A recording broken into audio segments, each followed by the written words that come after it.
अब 20वें का दूसरा सवाल देखिए, कह रहा एक कण 20 सेंटीमीटर त्रिज्या के वृत्ताकार पथ पर प्रति सेकंड 4 चक्कर लगाता है, कण में उत्पन्न अभिकेंद्र त्वरण की गणना कीजिए। तो यहाँ पर लिखेंगे दिया है, देखिए क्या क्या दिया हुआ, एक कण 20 सेंटीमीटर त्रिज्या के वृत्ताकार पथ पर, मतलब ये 20 सेंटीमीटर त्रिज्या दी हुई है, तो त्रिज्या को हम r से प्रदर्शित करते हैं, मतलब r जो है वह 20 सेंटीमीटर दिया हुआ है, ठीक है, 20 सेंटीमीटर। और सारी यूनिटें हमारी MKS पद्धति में होनी चाहिए, मतलब इस सेंटीमीटर को हमें मीटर बनाना होगा। तो 1 सेंटीमीटर में 100 सेंटीमीटर होते हैं, तो इसे हम 100 से भाग करा देंगे, तो हो जाएगा 20/100। अब इस सेंटीमीटर की जगह पर हम मीटर लिखेंगे, ठीक है। तो देखिए अब इसको हम काट दें तो 20 × 20 और 20 × 5 100, मतलब हमारे पास आ गया 1/5 मीटर, ठीक है। अब देखिए 20 सेंटीमीटर त्रिज्या, तो त्रिज्या हमारी r तो हो गई 1/5 मीटर, और कह रहा है कि प्रति सेकंड 4 चक्कर लगाता है, मतलब यह चक्रों की संख्या दी हुई है। तो चक्रों की संख्या या कोई भी संख्या हो तो किसी की संख्या को हम n से प्रदर्शित करते हैं, ठीक है। तो n हमारे पास दिया है 4 चक्कर प्रति सेकंड। अब हमें ज्ञात करना है कण में उत्पन्न अभिकेंद्र त्वरण। तो अभिकेंद्र त्वरण को हम a से प्रदर्शित करते हैं, ठीक है। तो यहां पर लिखेंगे अभिकेंद्र त्वरण a बराबर क्वेश्चन मार्क, ठीक है। हमें a का मान ज्ञात करना है। तो देखिए अभिकेंद्र त्वरण जो a होता है वह होता है v²/r, जो कि यहाँ पर हमारे पास v नहीं दिया हुआ है, r तो दिया है लेकिन v नहीं दिया है, तो यह तो हम यूज ना करें, ठीक है। और दूसरा फार्मूला होता है a बराबर r⍵²। तो r तो हमारे पास दिया है, ठीक है, लेकिन ओमेगा भी यहाँ पर ओमेगा भी नहीं दिया है, लेकिन ओमेगा को हम 2πn लिख सकते हैं, ठीक है। ओमेगा की जगह पर हम 2πn लिख सकते हैं, जो कि n का मान हमारे पास दिया हुआ है। तो पहले हम ओमेगा का मान निकाल लें, ठीक है, और हम इस वाले फार्मूले में ओमेगा की जगह पर वह मान रख देंगे। तो पहले हम ओमेगा निकाल लें, तो लिखेंगे ओमेगा बराबर 2πn, ठीक है।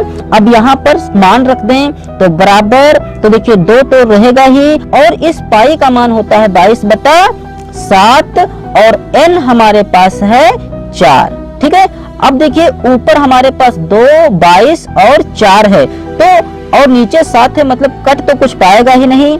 अब इनकी हम डायरेक्ट गुणा करा लें, तो देखिए 22 दूनी 44 और 44 चक्कू 176, तो यहाँ पर हो जाएगा 176 और बटा 7, ठीक है। अब 7 से हम इसे भाग करा लें तो हमारा आ जाएगा 25.14, एक मतलब जब 176 में 7 से भाग कराएंगे तो आ जाएगा 25.14, ठीक है। ये आया हमारा ओमेगा, और ओमेगा का मात्रक यहाँ पर लिखेंगे रेडियन प्रति सेकंड। अब हम अभिकेंद्र त्वरण a निकाल लें, तो लिखेंगे इसलिए अभिकेंद्र त्वरण a बराबर r⍵², ठीक है। तो r का मान देखिए हमारे पास 1/5 है, तो यहाँ पर लिखेंगे 1/5, और ओमेगा का मान ये आया देखिए 25.14, तो यहाँ पर लिखेंगे 25.14 का होल स्क्वायर, ठीक है। तो यहाँ पर हो जाएगा 1/5 और गुणे 25.14 का हमें वर्क करना है, मतलब 25.14 को 25.14 से ही गुणा कराना है, तो यह हो जाएगा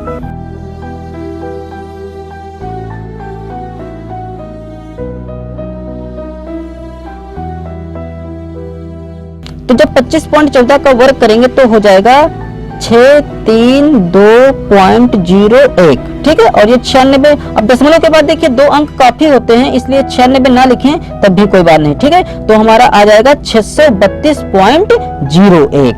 तो अब देखिए हमें 5 से इसको भाग कराना है, ठीक है, क्योंकि 632.1 से जब गुणा कराएंगे तो यह 632.01 ही रहेगा, और नीचे बटे 5 है, ठीक है। अब हमें 5 से इसको भाग करा देना है, तो जब 5 से भाग कराएंगे 3 बचा, 2 तालिए और 5 छक्का 30, 2 बचा दशमलव और ये 0 तालिए और 5 चक्कू 20, आ गया 126.4। तो यहाँ पर लिखेंगे बराबर 126.4 और ये हमारा आया है ए अभिकेंद्र त्वरण ए, और अभिकेंद्र त्वरण ए का मात्रक होता है मीटर प्रति सेकंड स्क्वायर। ठीक है, तो ये आ गया आंसर। अब 11वां देखिए, कह रहा एक झील की वास्तविक गहराई 200 मीटर है, यदि झील की आभासी गहराई 150 मीटर हो तो पानी के अपवर्तनांक की गणना कीजिए। ठीक है, तो देखिए यहाँ पर जो जो दिया है पहले हम वह लिख लें। तो देखिए वास्तविक गहराई हमारे पास 200 मीटर दी है, तो यहाँ पर लिखेंगे वास्तविक गहराई। वास्तविक गहराई को हम h से प्रदर्शित करते हैं, तो लिखेंगे h बराबर 200 मीटर, और आभासी गहराई है 150 मीटर, तो यहाँ पर लिखेंगे तथा आभासी गहराई बराबर, आभासी गहराई को हम h डैश से प्रदर्शित करते हैं, तो h डैश बराबर 150 दिया है मीटर। अब हमें ज्ञात करना है अपवर्तनांक, तो लिखेंगे अपवर्तनांक। अपवर्तनांक को हम n से प्रदर्शित करते हैं, तो लिखेंगे n बराबर क्वेश्चन मार्क। अपवर्तनांक का फार्मूला होता है वह होता है वास्तविक गहराई बटे आभासी गहराई, तो लिखेंगे इसलिए n बराबर, तो वास्तविक गहराई हमने h माना है तो h बटा h डैश। ठीक है, से यहां से हमें n का मान ज्ञात करना है, तो n बराबर हो जाएगा, मान रख दें इनके, h का मान हमारे पास है 200 और बटे h डैश हमारे पास है 150। ठीक है, अब इसको काट दें तो 1 0 1 कट जाएगा, 1 0 1 कट जाएगा, 5 से काट दें इसको, तो यह आया 4/3, तो यह हो जाएगा 4/3। और यदि इसको आगे दशमलव में चाहते हैं तो हम 3 से भाग करा लें। जब इसको हम भाग कराएंगे तो 1.3333 आता चला जाएगा। ठीक है, तो n का मान आया 4/3 अथवा 1.33 यानी 33, तो ये हो गया हमारा आंसर। अब 13वें का दूसरा देखिए, यदि 8.4 जूल कार्य से 2 कैलोरी ऊष्मा उत्पन्न होती है तो ऊष्मा के यांत्रिक तुल्यांक की गणना कीजिए। ठीक है, तो यहाँ पर जो जो दिया है पहले हम वह लिख लेते हैं। तो देखिए कह रहा है यदि 8.4 जूल कार्य, तो यह दिया है कार्य, और कार्य को हम W से प्रदर्शित करते हैं। ठीक है, तो W बराबर हमारे पास दिया है 8.4 जूल। मात्रक से भी पता कर सकते हैं कि यह W ही है, क्योंकि कार्य का मात्रक जूल होता है। और कह रहा है 2 कैलोरी ऊष्मा उत्पन्न होती है, तो ऊष्मा को हम Q से यहाँ प्रदर्शित कर लें। ठीक है, तो ऊष्मा Q बराबर 2 कैलोरी। तो हमें पता करना है ऊष्मा के यांत्रिक तुल्यांक की हमें गणना करनी है, तो यांत्रिक तुल्यांक को हम J से प्रदर्शित करते हैं, तो लिखेंगे J बराबर क्वेश्चन मार्क। ठीक है, लिखेंगे सूत्र। देखिए सबके सूत्र याद होने चाहिए। ठीक है, क्योंकि विज्ञान के सारे सवाल सूत्र से ही लगते हैं। W बराबर JQ से यानी कार्य बराबर यांत्रिक तुल्यांक गुणे ऊष्मा। तो यहाँ से देखिए हमें ज्ञात करना है J का मान। ठीक है, तो Q को उठाकर हम इधर रख दें या बाद में रख लेंगे, पहले इनके हम यहीं पर मान रख लें। ठीक, तो W का मान है 8.4, तो यहाँ पर लिखेंगे 8.4 और बराबर J का मान हमें ज्ञात करना है, और Q हमारे पास 2 दिया है, तो यहाँ पर लिखेंगे 2। ठीक है, अब इस 2 को उठाकर हम इधर ले आए क्योंकि हमें सिर्फ J का मान चाहिए। ठीक है, तो 8.4 इधर ऑलरेडी है और 2 जब उठकर इधर आएगा तो बटे में आ जाएगा। ठीक है, क्योंकि इधर गुणे में था और इधर बचा हमारा J। अब इसको हम काट लें। ठीक है, तो इसको जब हम काटेंगे 2 कम 2, 2 चक्कू 8 और दशमलव 2 दूनी 4, तो यह आ जाएगा 4.2 बराबर J। अब J को इधर कर लें और 4.2 को उधर कर दें। ठीक है, तो ये आ जाएगा J का मान। तो अब देखिए J होता है यांत्रिक तुल्यांक। ठीक है, और यांत्रिक तुल्यांक का मात्रक होता है जूल प्रति कैलोरी।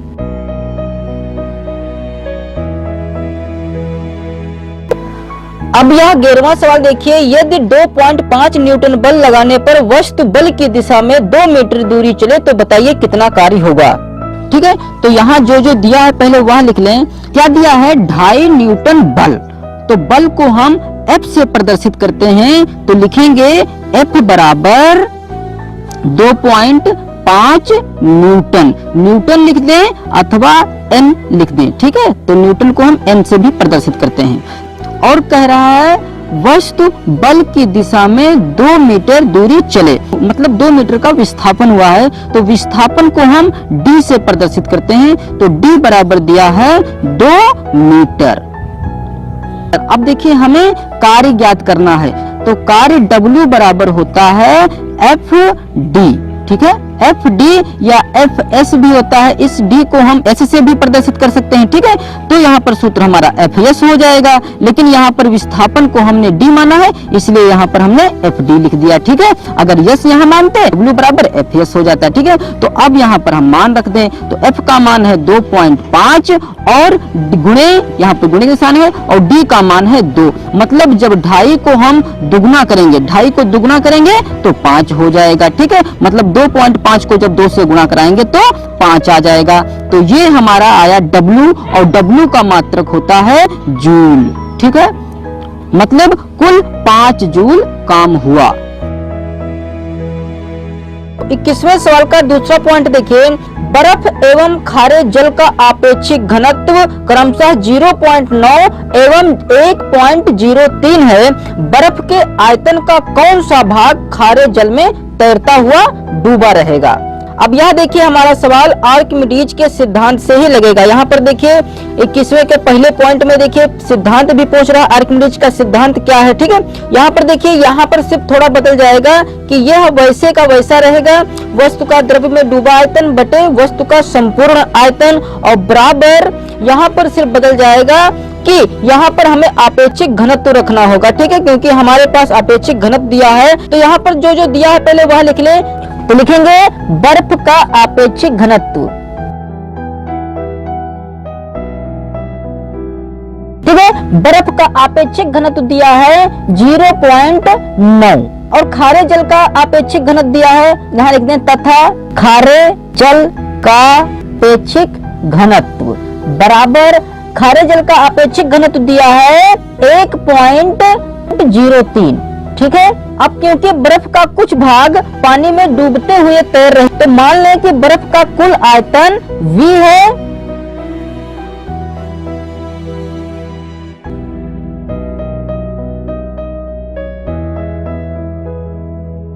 तो यहाँ पर माना बर्फ का कुल आयतन V है तथा डूबा हुआ भाग X है। तब आर्किमिडीज के सिद्धांत से, तो आर्किमिडीज के सिद्धांत से जब कोई वस्तु किसी द्रव्य में पूरा अथवा आंशिक रूप से डुबाई जाती है तो उसके भार में कमी का आभास होता है। ठीक है, और भार में यह आभासी कमी वस्तु द्वारा हटाए गए जल के भाग के बराबर होती है। तो यहाँ पर तो उसके अनुसार क्या हो जाएगा, बर्फ का जल में डूबा हुआ आयतन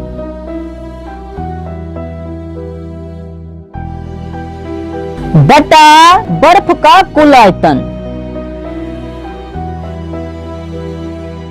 बराबर होगा बर्फ का आपेक्षिक घनत्व, बर्फ का आपेक्षिक घनत्व अपान खारे जल का आपेक्षिक घनत्व। अब जिसके जिसके मान दिए हैं वो यहाँ पर मान रख दें। अब देखिए बर्फ का जल में डूबा हुआ आयतन, तो बर्फ का जल में कितना डूबा हुआ आयतन है। देखिए बर्फ का कुल आयतन तो V है और डूबा हुआ भाग X है, मतलब जो बर्फ का जल में डूबा हुआ आयतन है वह V का X भाग है।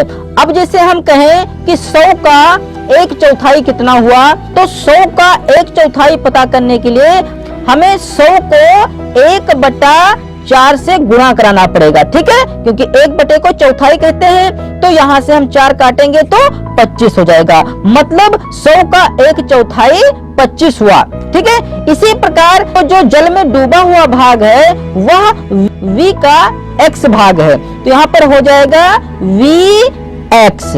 ठीक है, मतलब बर्फ का जल में डूबा हुआ आयतन कितना है Vx अपान नीचे देखिए बर्फ का कुल आयतन हमने V माना है, तो यहाँ पर लिखेंगे V और बराबर बर्फ का आपेक्षिक घनत्व 0.9, तो यहाँ पर लिखेंगे 0.9 अपान खारे जल का आपेक्षिक घनत्व, तो खारे जल का आपेक्षिक घनत्व है 1.03, तो यहाँ पर लिखेंगे 1.03। यहाँ से v और v कट जाएगा क्योंकि अंश और हर में है और बराबर भी है, ठीक है, तो v कट गया। अब यहाँ से देखिए ये डेसिमल कटेगा और ये भी डेसिमल काट दें, ठीक है, तो यहाँ पर दशमलव के बाद 2 अंक है और यहाँ दशमलव के बाद 1 ही अंक है, मतलब यहाँ पर हम 0 लगाकर अंक दशमलव के बाद वाले बराबर कर लेंगे, ठीक है। अब हमारे पास इधर बचा सिर्फ x और इधर हमारे पास बचा 90, यहाँ पर बचा 90 बटा 103, तो x बराबर हो गया 90 बटे 103। अब यहाँ पर x बराबर क्या हो जाएगा 103 से भाग कराएंगे 90 में, तो 103 से हम 90 में भाग करा लें, ठीक है, तो 0 पॉइंट लगाएंगे तब यहाँ 0 बढ़ेगा, तो हमारा 0.87, ठीक है, तो यहाँ पे लिखेंगे बराबर 0.87, मतलब बर्फ के आयतन का 0.87 भाग खारे जल में तैरता हुआ डूबा रहेगा, तो यहाँ पर लिख दे भाग, तो ये हमारा आ गया आंसर। 29वें का दूसरा देखिए, किसी परिपथ में 5 एम्पीयर की धारा 8 सेकंड तक प्रवाहित की जाती है, उस समय अंतराल में परिपथ में कुल कितने इलेक्ट्रॉन गुजरते हैं? यदि परिपथ का प्रतिरोध 20 ओम हो तो उसमें उत्पन्न ऊष्मा की गणना कीजिए। और इलेक्ट्रॉन का आवेश दिया है 1.6 × 10⁻⁻19 कूलाम। तो यहाँ पर देखिए जो दिया है पहले हम वह लिख लें।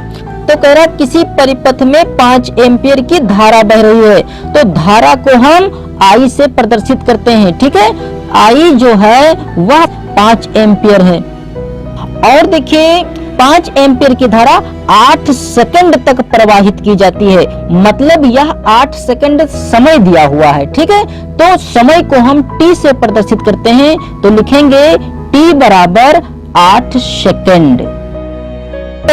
और फिर बोल रहा है उस समय अंतराल में परिपथ में कुल कितने इलेक्ट्रॉन गुजरते हैं, ठीक है, मतलब सवाल ने हमसे इलेक्ट्रॉनों की संख्या पूछा है, तो यहाँ पर क्वेश्चन मार्क बाद में लगाएंगे। पहले और देखें क्या क्या दिया है, और दिया है यदि परिपथ का प्रतिरोध 20 ओम हो तो प्रतिरोध को हम R से प्रदर्शित करते हैं, ठीक, मतलब R हमारे पास 20 ओम दिया है, ठीक है, तो यहाँ पर लिखेंगे 20 ओम। ओम का संकेत भी दे सकते हैं या ऐसे ही लिख दें ओम, ठीक है।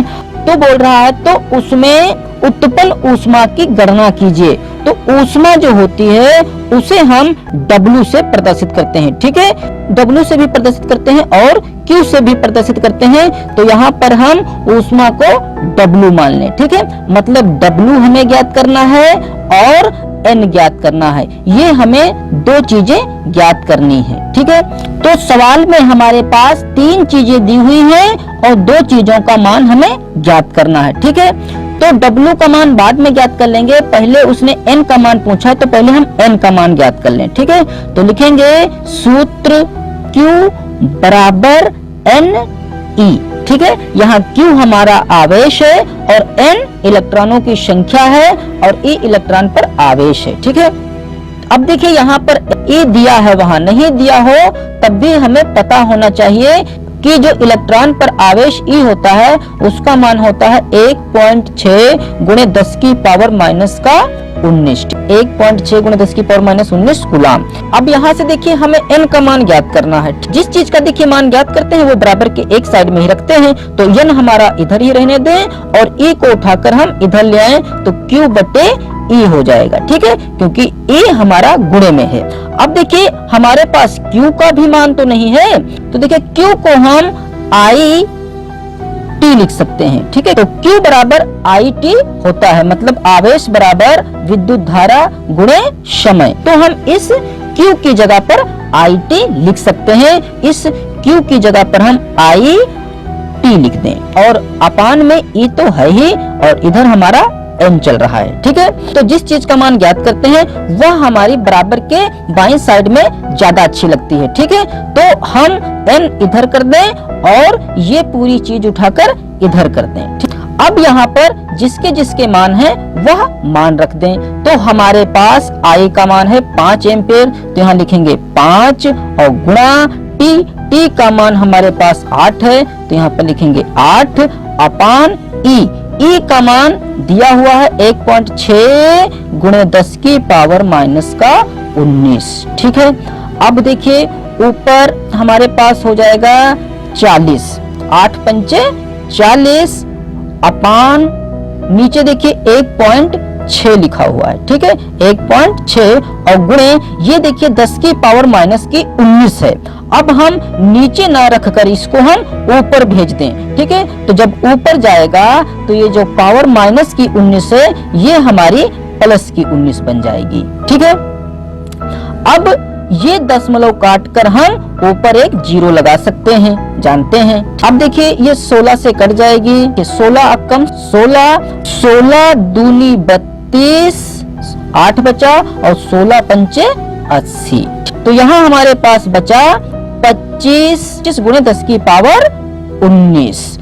ठीक है, तो ये आया n का मान। अब देखिए इसे वैज्ञानिक रूप में लिख लें। ठीक है, तो वैज्ञानिक रूप में हमने पिछले सवाल में बताया था, या देखिए दशमलव इस वक्त इसमें यहाँ पर है, मतलब ये चीज 25.0 लिखी हुई है। ठीक है, और ये दशमलव उठाकर हम यहाँ रखेंगे क्योंकि विज्ञान कहती है कि दशमलव हमारा एक अंक के बाद होना चाहिए। ठीक है, तो मतलब 2.5 से हम बना लें, तो बराबर लगाएंगे और इसे लिखेंगे 2.5 गुणे 10 की पावर। दशमलव हमारा यहाँ पर था और दशमलव उठाकर हमने यहाँ रख दिया, तो परिवर्तन क्या होगा। देखिए पिछली बार बताया था कि जब हम दशमलव इधर बढ़ते हैं तो पावर हमारी माइनस की होती है और जब हम दशमलव इधर बढ़ते तो पावर हमारी प्लस की होती है। ठीक है, तो देखिए एक अंक हम इधर बढ़े हैं तो एक यह और पावर ऑलरेडी 19 है, मतलब कुल पावर हमारी हो गई 20। ठीक है, तो ये आ गया n का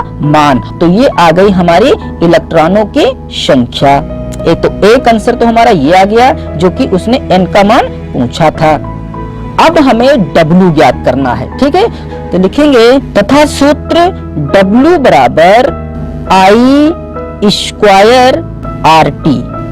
तो देखिए इसमें इधर उधर करने की कोई जरूरत ही नहीं है क्योंकि W इधर ऑलरेडी है। ठीक है, तो हो जाएगा W बराबर, अब इनके हम मान रख दें, तो I का मान हमारे पास है, I का मान देखिए 5 है और T का मान 8 है और R का मान 20 है। तो ये सारे मान हम यहाँ पर रख दें। ठीक है, तो I का मान है 5, तो लिखेंगे 5, ऊपर स्क्वायर लगा है इसलिए यहाँ पर स्क्वायर लगा देंगे, फिर गुणे होता है इनके बीचों में तो गुणे का निशान लगाएंगे। R हमारे पास 20 है और T 8 है। ठीक है, देखिए 5 का वर्ग करना है, 5 का वर्ग करेंगे मतलब 5 पचे 25 हो जाएगा। ठीक है, और गुणे 20 की गुणा 8 से करा लें तो 20 8 160 हो जाएगा। ठीक है, अब 25 और 160 की गुणा करा लें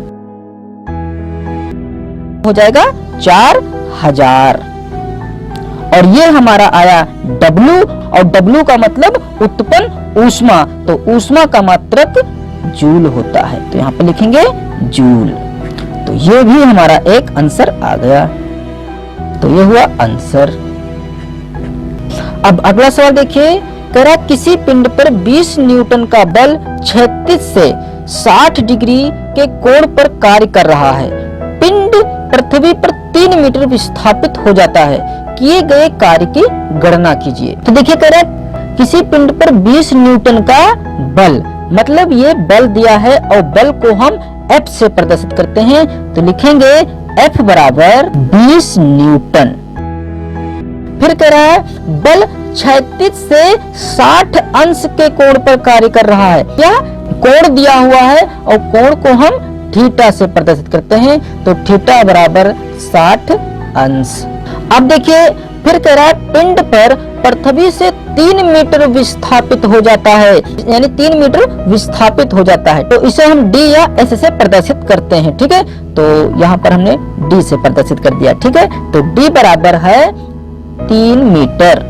अब हमें निकालना क्या है, किए गए कार्य की गणना कीजिए।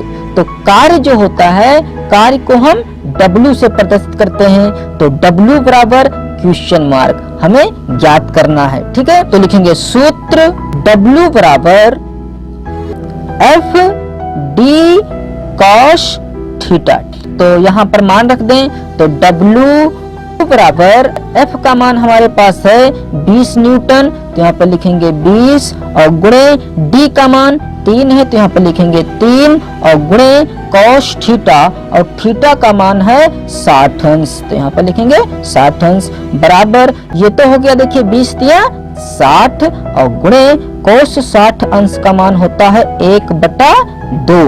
अब इसे हम काट लें। तो देखिए 2 अक्कम 2, और जब 2 से इसको काटेंगे तो 2 तिसवइयम 60, मतलब ऊपर आ जाएगा 30। तो क्या बचा, सिर्फ 30, ठीक है।